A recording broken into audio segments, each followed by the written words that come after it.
Thanks, Prime Minister. I also want to thank the Prime Minister for this COAG. Certainly, I've been coming down to these now for 5 years, and I think it's one of the most productive.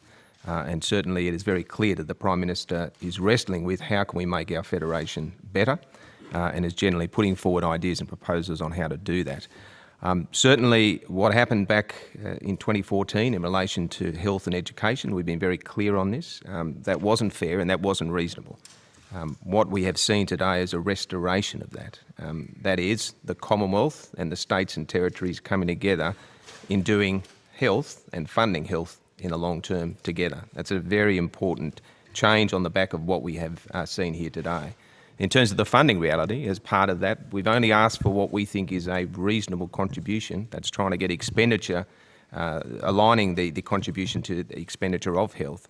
And accordingly, from a New South Wales perspective, we came seeking close to $1 billion as part of that partnership, and we have received that. So we are positive in terms of what has happened with health. Longer term, there remain challenges which are clear, but we'll be doing it together. And I think that's a very important part of this.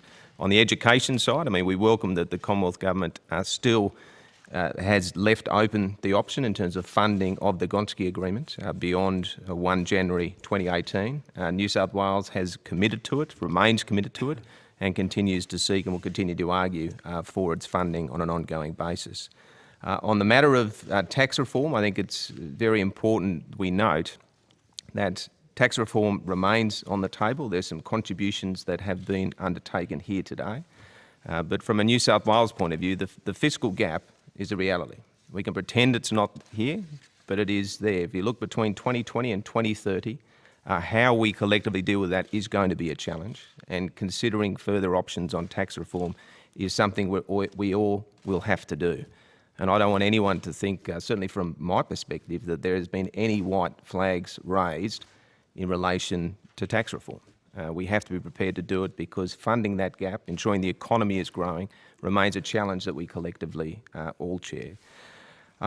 Lastly, I certainly want to note and appreciate the support of the COAG in terms of significantly strengthening the pre-charge detention. It's something that our police and security agencies have been asking for. In light of current events, it remains, I think, even more important.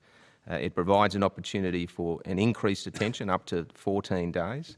It also provides a capacity to question those suspects, and certainly I think the onus is on us to do all we can to provide those sort of measures to our forces on the ground that are doing everything to keep our community safe. So certainly welcome the progress here today.